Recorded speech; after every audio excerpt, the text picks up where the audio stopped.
E3 2009. Metroid Other M is revealed. After the satisfying finale of the Prime series, this was Metroid's next big budget title, and the trailer was sick!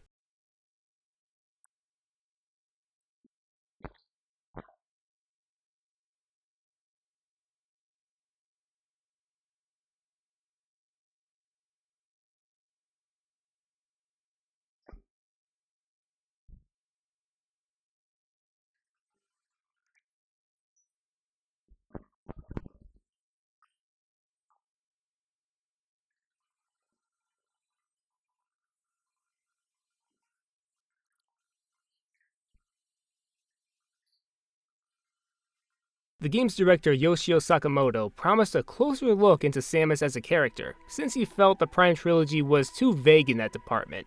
I'll get to that later. When the game came out, I read the not-so-complimentary reviews, so I decided to wait this out for a while. I played it in full a few years after I watched the cutscenes, which I really didn't like, and after playing it for myself, it's even worse. Other M was Sakamoto's exact vision, and he doesn't believe any changes should have been made. Before I start dissecting Other M's story, I have nothing against Sakamoto. He was a core part of the classic games and the Game Boy Advance installments. We've been through those episodes where our favorite video game directors stumble once or twice, and stumble he did. At launch, Other M was criticized for the cumbersome gameplay, slow pacing of the narrative, and the authorization mechanic. You could call this the Star Fox Command of Metroid. Facepalm-inducing stories fueled by exaggerated drama, gimmicky gameplay, and both franchises have been dormant until 2016. For those of you who enjoy this game, I don't think that you're stupid or you're not true Metroid fans or any of that. This game has its audience, and I get that. I want to express how I feel about Other M. To this day, it's the final Metroid game released on a console, with Metroid Prime 4 still a long ways away. But after 10 years, is the story bad or were we overreacting back in 2010? How does Metroid Other M's story hold up today? Oh, and if you're wondering what I think about the gameplay, it's fine. Just fine. I'd rather have a nunchuck for 3D movement than a D-pad that lets you move in only 8 directions. But for the most part, Samus controls well and combat is exhilarating with the cinematic finishers. And the post-game that lets you roam around with all your power-ups? Yes please. Gameplay is mixed at best. Story and characters? Do I need to say it? Now let's dive in and see why Other M's story is trash. The plot starts where Super Metroid ended. The final battle against Mother Brain, where the baby Metroid Samus took at the end of Metroid 2 revitalizes her before the Cycloptic Giant destroys it with Samus watching. What's the time? Time to go.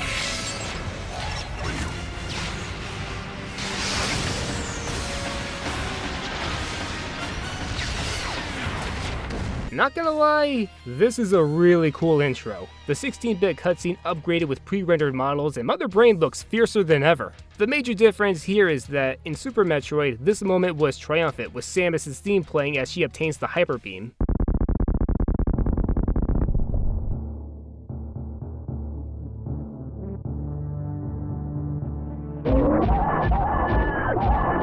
In Other M, it's said as disheartening, with Samus watching in horror as the baby Metroid is obliterated. After escaping from planet Zebes, she recovers in a quarantine room run by the Galactic Federation, and the inner monologues begin. These are the main reason why the story feels longer than it is. Samus has inner monologued in Metroid Zero Mission, Fusion, and Super Metroid. In those games, she seemed honorable, stalwart, and straight to the point. She talked like the admirable action hero she is. In Other M, she pads them out by saying what she's feeling as slowly as possible, pointing everything out and sounding pretentiously dramatic. Codename Baby's Cry. A common SOS with the urgency of a baby crying. The nickname comes from the fact that the purpose of the signal is to draw attention. The word he so obviously chose, outsider, pierced my heart. I felt that if I let my guard down, I would easily be broken. And beyond that, I was scared. You can't just have your characters announce how they feel. That makes me feel angry. And the baby Metroid. At Baby, the baby, and the baby, with the baby, the baby, the baby, the baby, with the baby, with the baby. Why is Samus obsessed with the baby Metroid? Sure, in Fusion she thought highly of it, but that's it. She never saw it as her own child. It was a freaking Metroid, the alien jellyfish monsters that suck the life out of you. That's why she brought it to the Galactic Federation in Super Metroid, so they could study it to whip up vaccines and medicine and junk. To her, it was a tool for the good of the galaxy. Other M over-glorifies it to the extreme. Samus here is written as a mother who's dealing with the loss of her kid. This drama isn't earned. So she relays a report about the end of Mother Brain, Ridley, and the Metroids to the higher-ups of the Galactic Federation. While soaring through space, she gets a distress signal. Must be Tuesday. She answers the call and heads towards the bottle ship, equipped with all her weapons and abilities from Super Metroid. This should be a breeze. She lands in the hangar bay and notices a Galactic Federation ship nearby. And wouldn't you know it, she finds Platoon 7 sent by the Federation and comes across a familiar face. Fancy meeting you here, Princess. The mystery man from the trailer is Anthony Higgs. He's Samus's old combat buddy from her Federation days before she left. And Samus's former commanding officer Adam Malkovich is there too. I hate Adam, him and his stingy, punchable face. He immediately acts dismissive towards Samus, glaring at her and calling her an outsider. Even when Samus opens the door for them with her missiles, he still looks pissed at her. His reason for being mean-spirited at Samus is that when she left the Federation, he felt betrayed by her. Despite Samus accomplishing leagues more than what was expected of a single person, he gives the impression that he has nothing but resentment for her. Wouldn't he be proud of her saving the galaxy numerous times? But we'll get back to him soon. Past the door, the Seven find a dead scientist and are under attack by the accumulation of insects, Brugmas. The combined efforts of Samus and Platoon 7 bring it down. This is the only boss fight where they work together, and it's the one time where Adam talks like someone with a functioning brain as he tells them to use their freeze guns to keep it still. With Brugmas defeated, Adam, talking out his ass, demands Samus to follow his orders in restricting use of 90% of her power-ups. Looks like I'm gonna need to ask for your cooperation on this mission, but I'm also gonna have to ask that you follow my commands. You don't move unless I say so, and you don't fire until I say so. Are you high or just incredibly stupid? Disabling power bombs makes sense since they're basically nukes, and she could accidentally kill someone nearby. But the grapple beam, screw attack, and defensive variant gravity suits? Call me crazy, but I don't think wearing a bulletproof vest would make someone else spontaneously combust. He never explains why she shouldn't use these, only the power bomb is mentioned. To access these power-ups, you have to progress through the story until Adam authorizes them. This is a subversion of Metroid's staple mechanic in building yourself up through finding abilities, super weapons, and armor. Here's my solution.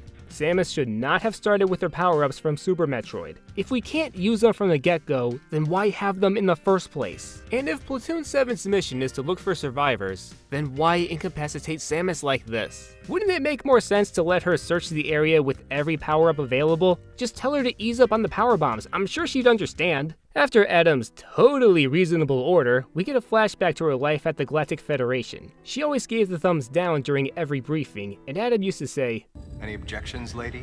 She liked it when he said that since it made her feel delicate, and the thumbs down gesture meant she hated being called lady and being treated like a child by the other troopers since she's a woman.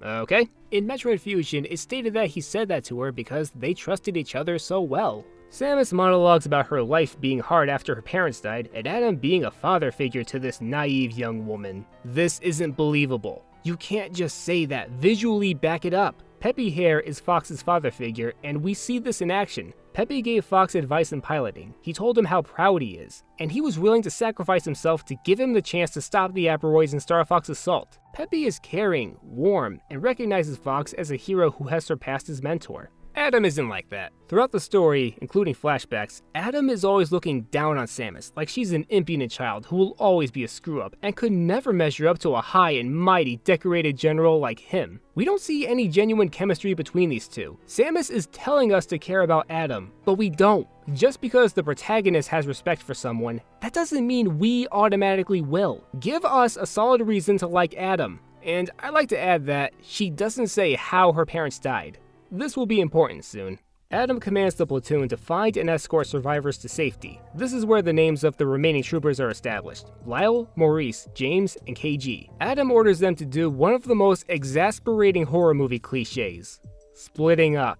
All right, we've got a lot of ground to cover. Please don't say what I think you're gonna say. We should probably Here it comes. stick together for safety. Oh, thank our great God in the lookout. I don't know. Probably cover more ground if we split up. You shut your mouth. They had to work together to kill Brug Mas. You expect them to do that individually? So Samus cooperates with the Federation for the first time since she left. Oh yeah, the Prime Trilogy is not canon here. It was the first joint mission I'd been a part of since becoming a freelance bounty hunter.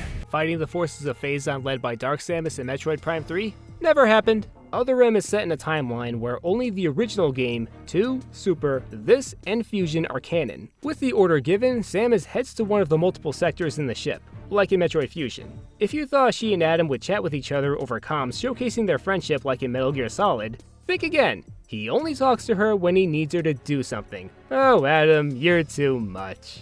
In Sector 1, she finds another dead scientist, and a cute, energetic little bird creature nearby.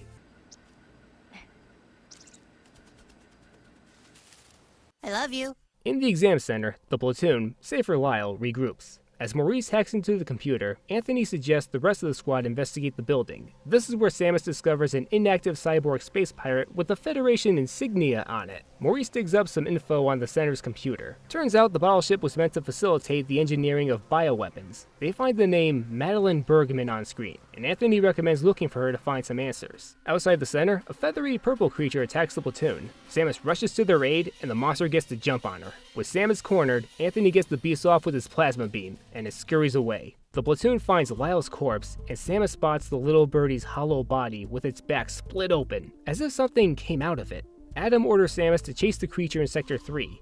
Even with her various suit deactivated, Samus has to run through the lava crater. Adam hasn't authorized her to use it, and Samus won't turn it on as she is dying. There's no defending this. It isn't until Samus advances to Goyagma where Adam tells her to activate it. I don't know who's dumber, Adam for not authorizing it sooner, or Samus for going along with this. There are moments when Samus enables the screw attack and gravity suit of her own volition. Just use the various suit, screw Adam. In Sector 2, she notices corpses of creatures that have likely been fed to Metroids, but Samus remarks that it would be impossible since Metroids can't stand the harsh cold. Further down, she finds Maurice dead in the snow, and a lone woman in the facility. Inside, she runs away from Samus, fearing for her life. Samus tries to ease her anxiety, and I do like this part. She's being gentle to this frightened person and lets her know that she means to get her out safely. Listen to me.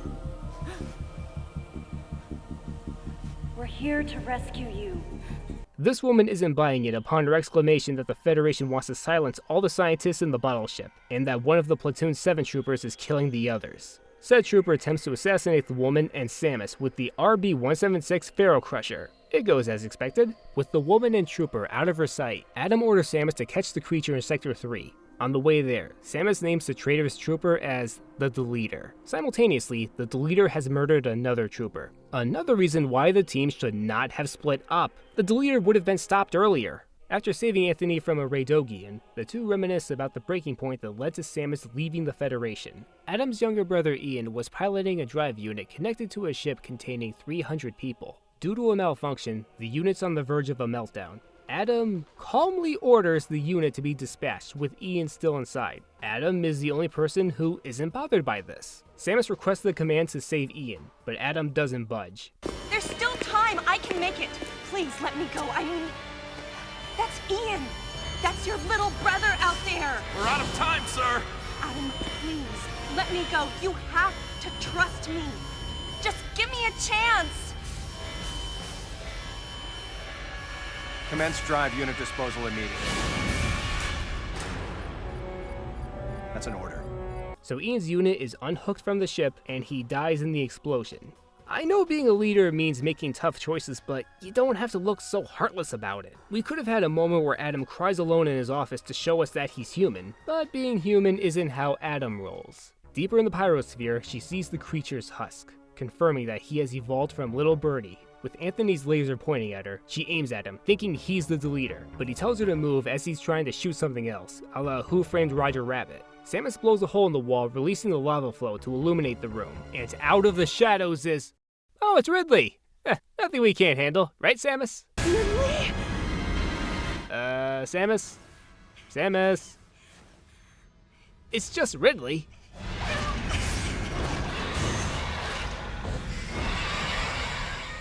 Right. So in the manga, it's revealed that Ridley killed Samus's parents, and now she's suffering post-traumatic stress disorder. The sight of Ridley has brought her back to that moment that scarred her for life, rendering her as that scared, defenseless little girl. This doesn't make sense. For one, the game didn't establish that Ridley killed her parents, so new players are going to be confused about Samus being a kid for a minute. Keep in mind that Other M was meant to be newcomer friendly. And why is she paralyzed with fear now? She encountered Ridley 3 times already, and beat him twice, 3 if you want to count Samus Returns. I've heard people defending this by stating that she thought Ridley was dead and him coming back caught her off guard. She thought he was dead in the original game, and him coming back in Super Metroid didn't faze her. Another defense is that the loss of the baby Metroid and her reunion with Adam has made her more vulnerable. Even then, after defeating Ridley numerous times, I think it's safe to say that she conquered her fear long before Other M. This part is meant to be scary, but making a well-known, confident woman easily frightened all of a sudden paints the scene as jarring more than scary.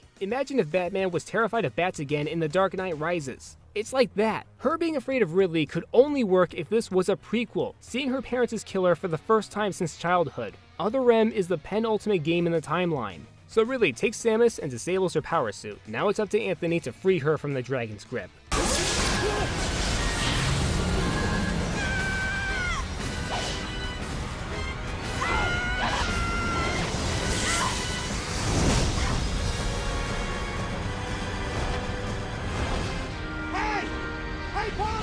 Don't you know how to treat a lady?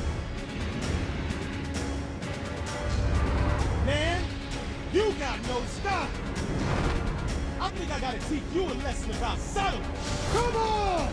With Ridley provoked, he takes a swing at Anthony with his tail, pushing him off the platform. Ridley's vicious fighting style echoes the cutscene from Super Smash Bros. Brawl where he drags Samus along the wall. It is good to see that in an official Metroid game, as Ridley sustains enough damage, he flies off, and Samus lost contact with Adam before the battle. So win-win! Samus stumbles across the blonde woman who is still afraid of her.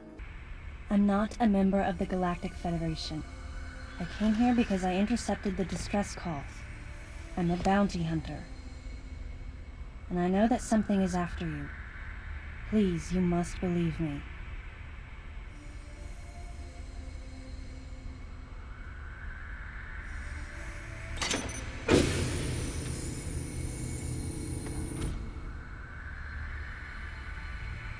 Thank you. After introducing herself, the woman calls herself Madeline Bergman. Bergman fills Samus in on what the scientists were doing on the bottle ship, cloning space pirates and Metroids to build an army. Yeah, there's a good idea in here somewhere. No, there isn't. After Super Metroid, the Federation took cells from her suit, where they could use them to create clones of space pirates, Metroids, and Ridley. His process was unique, to say the least. He started out as Little Birdie, then he evolved into the quadrupedal monster, and finally, the pterodactyl we're familiar with. So Ridley is a proto-Shin Godzilla. Bergman tells Samus that Shin Ridley influenced the pirate clones to rebel, and to control the Metroids, they created an AI modeled after Mother Brain. The AI turned against its creators and set the Metroids into a frenzy. Who saw that coming? Bergman informed Samus that the Metroids and the AI named MB are in Sector 0. Samus is focused on destroying them. She informs Bergman that her commanding officer will bring her to safety. Bergman asks if it's Adam Malkovich, and updates her that he's in charge of all this. On her way to Sector 0, the battleship begins moving. At the entrance of Sector 0, she sees an infant Metroid hovering before her. Remembering the baby Metroid at the end of Metroid 2, she struggles with what to do for a moment. At first, I thought she was gonna hold her hand out to it, but instead, she takes aim. But before she could shoot, she's blasted in the back, nullifying her power suit. The Metroid swoops in to eat her, but a freeze gun kills it. So, who shot Samus and froze the Metroid? It was Adam! This is, by far, the worst moment in the story. Why did Adam shoot her? Because she can't destroy the modified Metroids in Sector 0. He could have yelled, "Samus, wait!" But that would require common sense, which Adam doesn't have. The Metroids in that sector are immune to low temperatures. He could freeze the Metroid that was about to devour Samus because it was in its larva stage, and Adam wasn't sure if it would work. He guessed if he was able to freeze the Metroid after he endangered Samus's life. Adam could have been wrong and Samus would be dead. And get this, he knew about the cloning of space pirates and Metroids the whole time. Kill him! The only way to destroy the Metroids is to disengage the sector from the bottle ship and set it to self-destruct from the inside. Adam chooses to do it himself. I would question why the bottle ship doesn't let you do that from the outside, but with Adam at death's door, no big deal. Adam notifies Samus that the bottle ship is on a collision course, right to Federation headquarters. He tells her to stop the crash, find the other survivor, and kill Ridley. This seemingly builds up to a second boss fight with Ridley, but it doesn't happen. Yeah, thanks. Adam walks into the sector with Samus protesting to let her go in and destroy the Metroids on her own. Just like when Ian died, Adam refuses her plea, still seeing her as a whiny brat who doesn't know her place. Adam's authority is legitimate and final. Anyone who objects to that is out of their element. This guy. Adam Malkovich is one of my most hated characters ever. He's a certain kind of hated. There are unlikable characters who were meant to be despised. We are supposed to hate characters like Moneybags, Porky Minch, Peggy Hill, and there are unlikable characters we were meant to love. We were supposed to feel for Bella Swan. The Transformers movies wanted us to see Sam Witwicky as a relatable, upstanding young lad. Other M intended us to view Adam as the Metroid equivalent of the boss from Metal Gear Solid 3, the famous icon's insurmountable mentor. The thing about the boss is, she's selfless, intelligent, and heroic to the bone. It was thanks to her quick thinking and dedication to prevent nuclear war, she prepares her disciple, Naked Snake, to assassinate the sadistic Colonel Volgin and herself. She saw Snake as her true successor, passing her skills, knowledge, and philosophy down to him. She was willing to be branded as a war criminal, ruining her legacy as long as it meant everyone could live in peace. Adam? Not so much. Each of his medals is more important to him than anybody, even his own brother. Adam doesn't think with logic. His plans are asinine and backwards. Adam will order you to go through a spaceship full of monsters alone. Adam will order you to run through a room at 200 degrees without any heat-resistant gear as he sits on his cozy chair. Adam will stab you in the back because he underestimates you and assume if he can save you after putting your life in danger. That's who Adam Malkovich is. A privileged, emotionally detached, unreliable, high-ranking official with ice in his veins. If he was here during the COVID pandemic, chances are he'd be one of the self-entitled anti-masker Karens.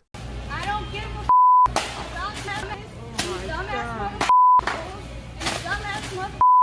And dumbass motherfucker. Put all that I don't give a He does call Samus a galactic savior, and he apologizes for being a little rough with her, but it's too little too late. Adam in Other M doesn't hold a candle to how Samus described him in Metroid Fusion. Adam Malkovich, in this class of unlikable characters, is the worst. Screw you, Adam. In his last moments, Adam walks into Sector 0 in his suicide mission, with Samus pleading him to stop. No objections. Right, lady?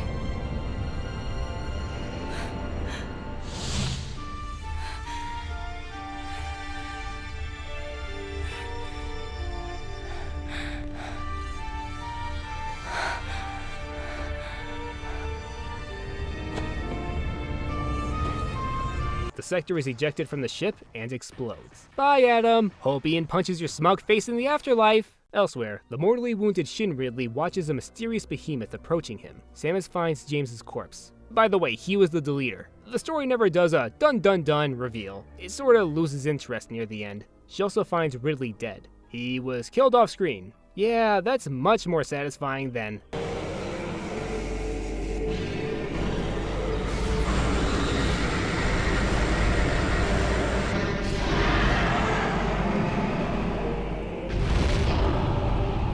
Still, something bigger than Ridley is close. Samus sees the survivor, but before she could properly reach her, Ridley's killer shows up. The Queen Metroid from Metroid 2. During the battle, the bottle ship is seconds away from crashing to Federation's headquarters. Samus's memories flash before her eyes. This is a good moment. It got me thinking, oh, how's she gonna get out of this one? With 10 seconds left, Samus goes out fighting, charging her beam at the Metroid, but the emergency brakes kick in, stopping the crash. And Samus blows the Queen to oblivion with a good old power bomb. With the area safe, Samus reasons with the scientist to talk to her.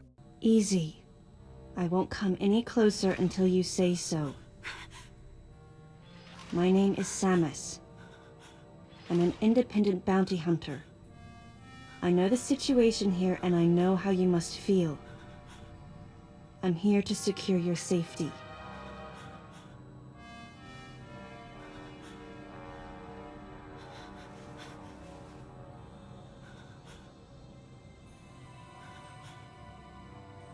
May I come closer? The woman's name is Madeline Bergman, the real Madeline Bergman. The imposter Samus met earlier is an android named Melissa Bergman, who was programmed with Mother Brain's AI. Melissa is MB. Melissa grew too ambitious and betrayed the scientists. In addition, she saw Madeline as her mother figure. When Madeline stood by as the scientists tried to control her, Melissa grew vengeful. She set the clones against everyone, prompting Madeline to send the distress signal. And speak of the devil, Melissa shows up to kill Madeline, but a bunch of GF troopers shoot freeze rays at her and take aim at Samus and Madeline. Melissa unleashes a swarm of Dysprokians at the troopers. Samus, while defending Madeline, shoots the monsters and Melissa in one epic fire!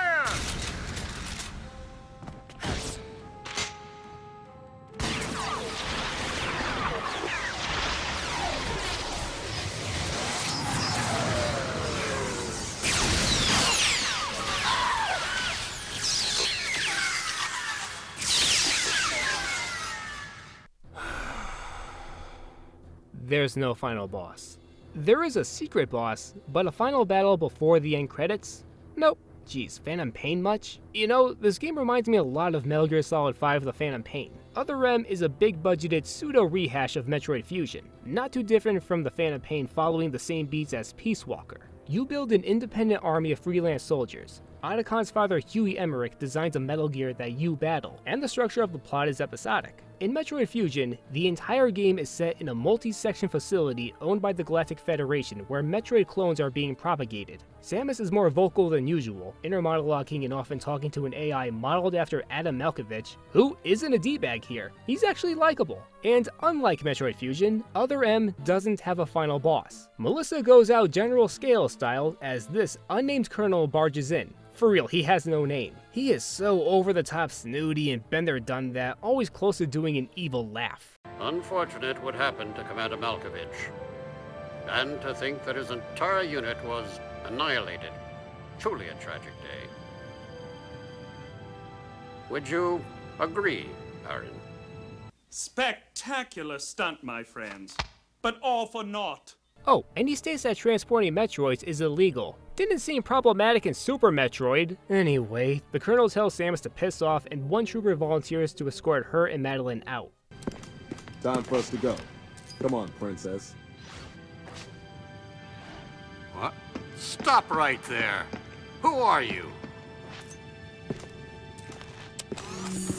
Anthony Higgs, sir. Galactic Federation Platoon 7. Yeah, Anthony's back. When he fell, he used his freeze gun to turn a lava monster into a platform. Not only that, he's the one who hit the emergency brakes, saving thousands. I'm gonna say it, Anthony Higgs is the best character in the game. He saved Samus multiple times, more than this dumbass did. He's ballsy enough to stand against Ridley, and he's the only one who treats Samus like a friend. There's something between these two. I wouldn't mind him coming back for future games. Anthony Higgs. We'll definitely remember him. Samus drives Anthony and Madeline out of the battleship as she inner monologues even more. But the story isn't done yet. The Federation demanded the entire ship to be destroyed, but Samus does it a day early to get something first. In the control bridge, Samus faces off against Phantoon? That's gotta be the most random boss fight from Super Metroid, but it's an extra boss fight, so I'll let it pass. Samus goes back to the control room and retrieves Adam's helmet.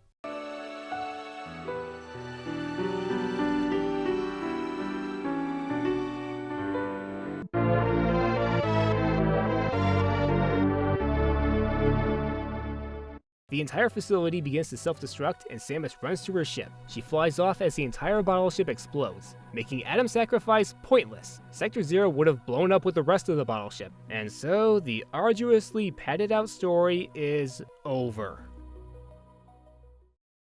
After 10 years, Metroid Other M's story is still a chore to sit through. It has the same problems as Star Fox Command, a heavy push for drama that influences everyone to make stupid as hell decisions that are out of character. It's hard to say which is worse. Other M does have a straightforward story while Command has a jumbled narrative, but it also has a number of moments that make me cringe. I'd say Other M is slightly better thanks to Anthony Higgs. He did get a smile or two out of me, but not even Anthony can save this. This game taking place before Fusion tempers the latter's twist about the Galactic Federation cloning Metroids. It failed miserably in the battleship, what makes them think BSL will suffer the same fate. And if they need an AI that matches Mother Brain to control the Metroids, then why didn't they in Fusion? And why clone the space pirates? Yeah, they scrapped that idea, but cloning them in the first place is just dumb.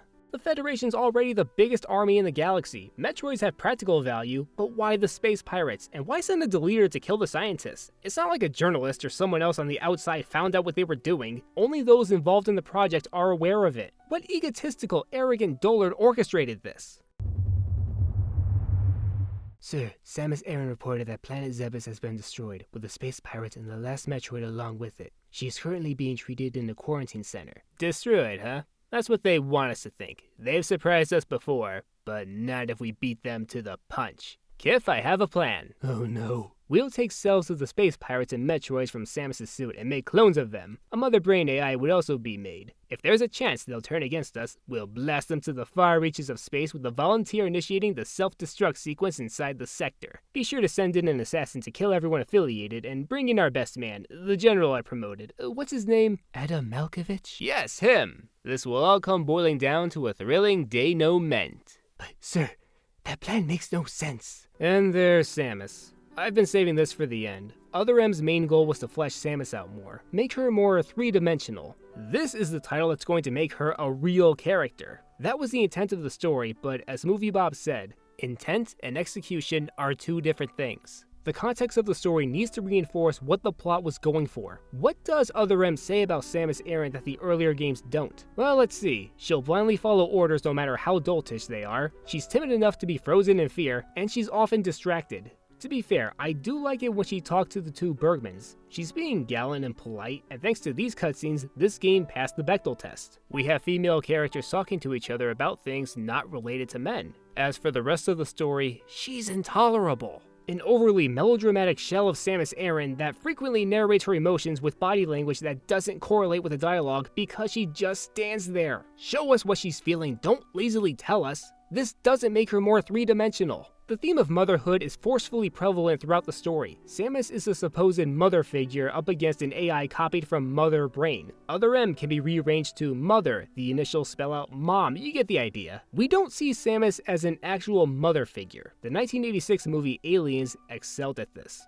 After being in suspended animation for 57 years, Ripley learns that her daughter died an old woman. Samus lost a savage parasite that almost killed her. Not quite the same. In Hadley's Hope, Ripley finds the young Newt, the only survivor of the xenomorph attack, and defends her as a mother figure. I mean, it's on the poster. Instead of Samus lamenting about the baby Metroid 1,000 times, she could have had a child to watch over. The two would talk to each other and convey attributes about themselves. Go all Last of Us or God of War 2018 in this. At the end of the day, Other M has a baseless motive on motherhood that's preachy more than it is meaningful.